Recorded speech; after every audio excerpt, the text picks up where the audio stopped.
Welcome to this episode of Cocktails with a Curator. Good evening. I am Xavier Salomon, the Deputy Director and Peter J. Sharp Chief Curator at the Frick Collection.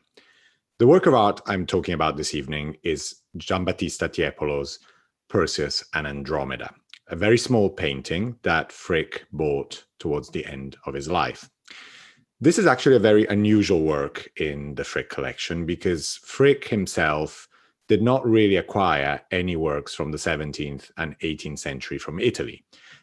We don't have any of the sort of great Baroque Italian pictures that American collectors really started acquiring much later in the 20th century. The Tiepolo is really an exception.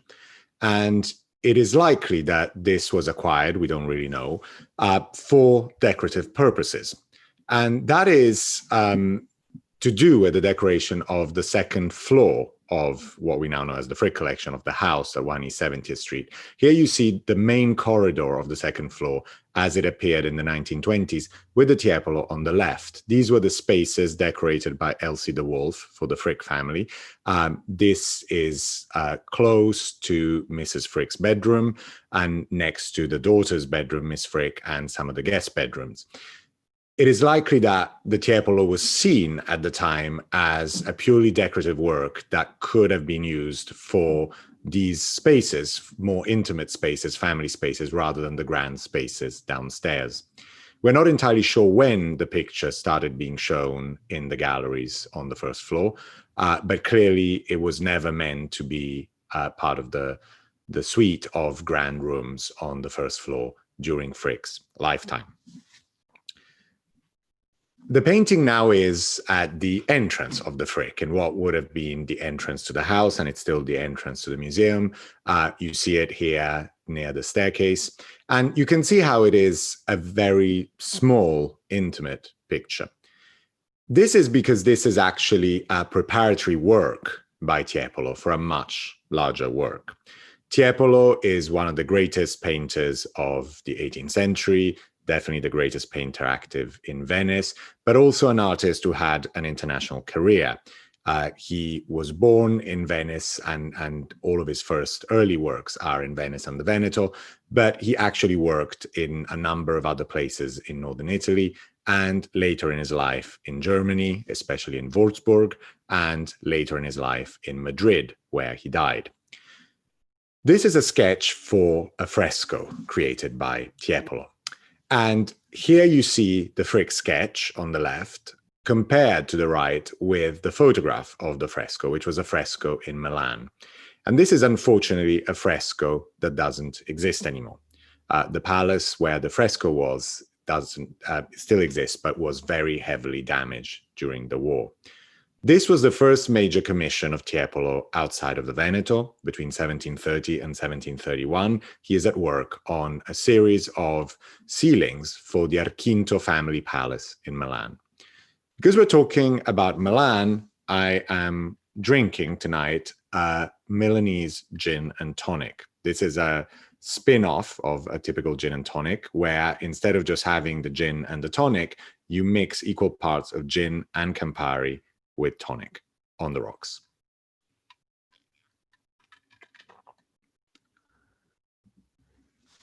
The frescoes that Tiepolo painted with a number of other artists at the time were destined for this palace. The Archinto Palace on Via Olmetto in the center of Milan.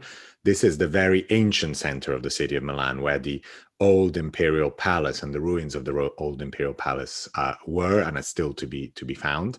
And the Archintos were a family that went all the way back to the Middle Ages in Milan, a very prominent family, intermarried with a number of other great families of the time. Here you see on the right the facade of the palace as it appeared in the 18th century. And this is the man who commissioned the frescoes from Tiepolo, Carlo Archinto, the head of the family, who very proudly wears his golden fleece around his neck.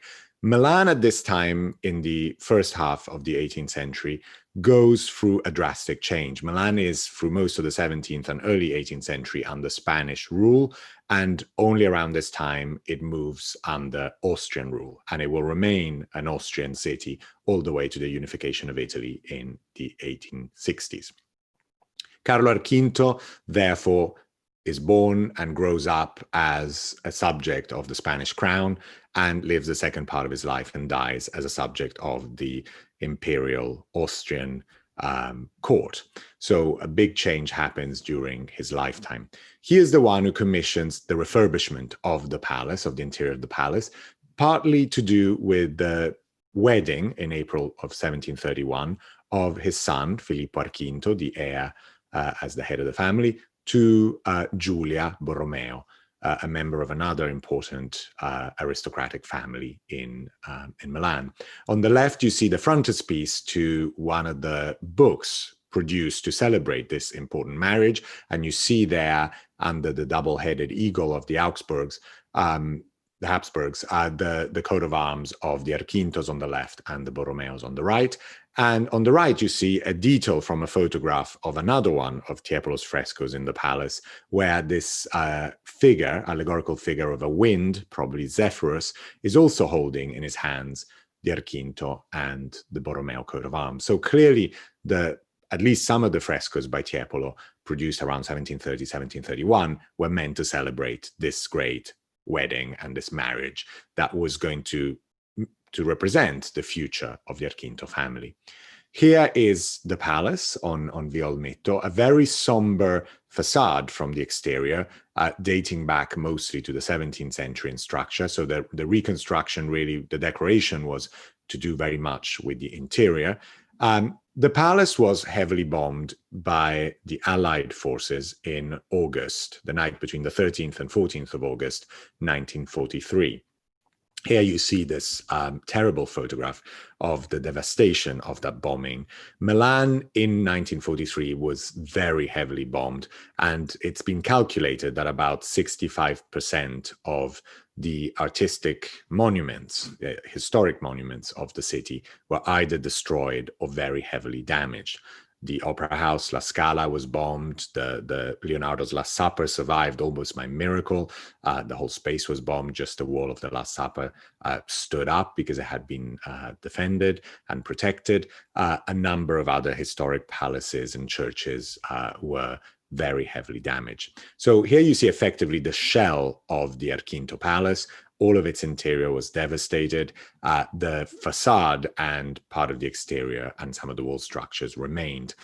Out of all the frescoes that Tiepolo produced for the Arquinto Palace, and these were over a series of 4 ceilings that Tiepolo produced, and this is the only fragment that still survives. It's part of the architectural structure of one of these frescoes with a figure which unfortunately is somewhat beheaded.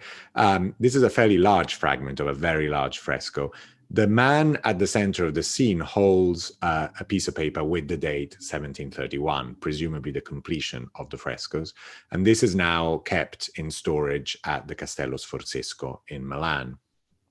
The palace was reconstructed after the war in the 1950s, and its exterior today survives pretty much in the same shape as it would have been before the bombing, more or less. So here you see a comparison between a pre-war photograph on the left and the palace at Via Olmetto today. And once you walk in, this is the courtyard of the palace. The palace was sold by the Arquinto family in the 19th century, went through a series of different ownerships, and it then belonged to a charitable institution which still owns the palace today and was in charge of the reconstruction of the interiors of that palace. And it is now used as a school. You see the 2 courtyards, the first and the second, all the way out to the garden. And again, you see a view before the war and a view from today.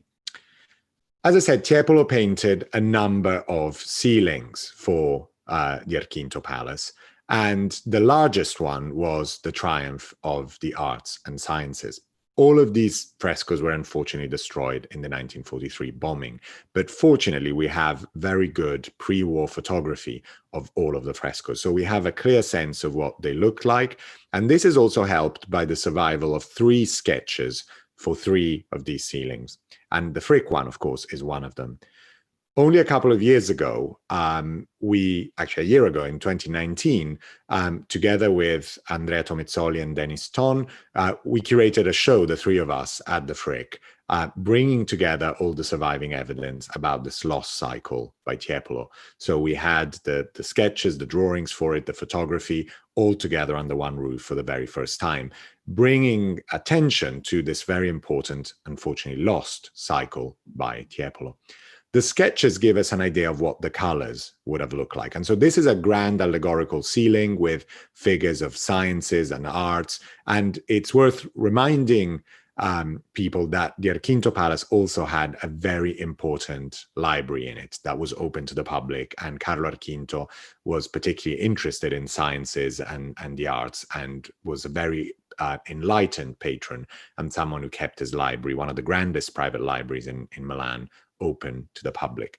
The little sketch, which came to the Frick for the exhibition, is now in the Museo de Arte Antiga in Lisbon.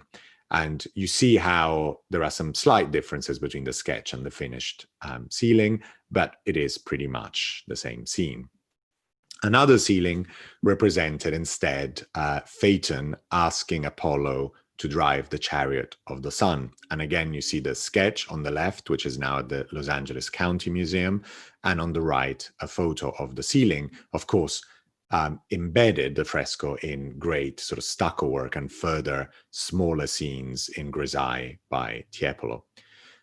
As I said, the three sketches, The Triumph of the Arts and Sciences, Apollo and Phaeton, and Perseus and Andromeda from the Frick, were brought together in this exhibition in 2019. Our painting represents an mythological scene from ancient mythology. This is a story told in Ovid and a number of other sources, and it's a story of Perseus and Andromeda. The Ethiopian princess Andromeda is chained to a rock because her mother has bragged that she is more beautiful than some of the sea nymphs, of the Nereids. And so as a punishment, the gods ask for the daughter. They send a monster to plague the waters of Ethiopia. And this monster has to receive human sacrifices. And finally, the queen, Cassiopeia, and her husband decide to sacrifice their only daughter, Andromeda. Perseus is on the winged horse Pegasus, and he is flying back after having slain Medusa. And of course, he falls in love with this beautiful woman chained to a rock. And he asks the parents for a hand in marriage if he manages to slay the monster.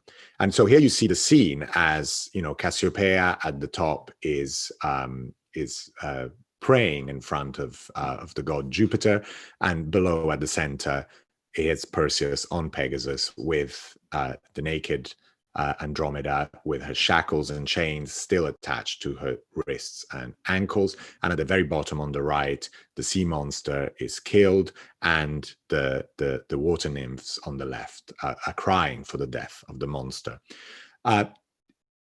You can see just about in the sketch, but also in the photo of the fresco, that there are little stars around this. And of course, that is because many of the figures in this painting, Cassiopeia, Perseus, Andromeda, Pegasus, were all names of constellations in the sky. So it's very appropriate that a ceiling in a palace effectively echoes the starry sky above it in the real world, in nature. Of course, it is particularly sad to think about the fact that this ceiling was reflecting so much the idea of the open sky, and at the same time, it is destroyed from the sky. So it's bombs, incendiary bombs that were thrown from flying planes that destroyed the interior of the palace. And here again, you see on the left a shot from the interior of the Arquinto Palace, where you see several different floors destroyed by the fire and the bombs. We don't know exactly where the fresco of Perseus and Andromeda was within the palace. Probably it was related to the rooms that were to be occupied by Filippo Arquinto and Giulia Borromeo. The theme of course, this great hero rescuing this sort of princess is particularly appropriate, of course, for a marriage allegory and for a marriage iconography. It is worth pausing at this point and thinking about the destruction of monuments. And the exhibition took place, actually opened around the time when there was the fire at Notre Dame. And it is always worth pointing out how fragile monuments and works of art still are, and how dangerous it can be for them to be left effectively and not guarded properly, and how they can very quickly disappear. Of course, the fire at Notre Dame, as dramatic as it was, did not destroy the church to the extent it could have, and everything in it, even though it was obviously a very substantial damage. But the Arquinto Palace is, one of the many examples of great works of art that were lost in the last 100 years. Not all of them through natural causes, some because of wars and because of human damage. So the exhibition was a very sobering exhibition in many ways. And as I say, it is always worth understanding how works of art are fragile, how monuments are fragile, and how we as curators, as human beings, as people in the art world and not in the art world, it is a big duty for us to make sure that these works are maintained for future generation. And of course, as destruction still takes place in other areas of the world of great ancient monuments, it is worth thinking about and working hard to preserve these monuments and their histories. One of the most touching aspects of the destruction of Palazzo Arquinto for me is the fact that within the general destruction of the palace, even though the architectural shell survived, everything in it was destroyed. But the one thing that survived was actually a plant. And if you look at the very back of this photograph, over the terrace you see in the background, you see flowering wisteria. This is supposedly the oldest wisteria in Milan. It is an incredibly monumental plant that covers most of this terrace. And actually the wisteria survived the bombings and the fire. So there is a wonderful sense of hope, I think, in this idea. And even though the Tiepolo frescoes are unfortunately lost, they fortunately for us survive through these sketches and photographs, but the wisteria and nature is still there. So I hope you will all think of this complicated and tragic story next time you're at the Frick and next time you look at the Tiepolo. And I hope you're enjoying your Milanese gin and tonic. Cheers.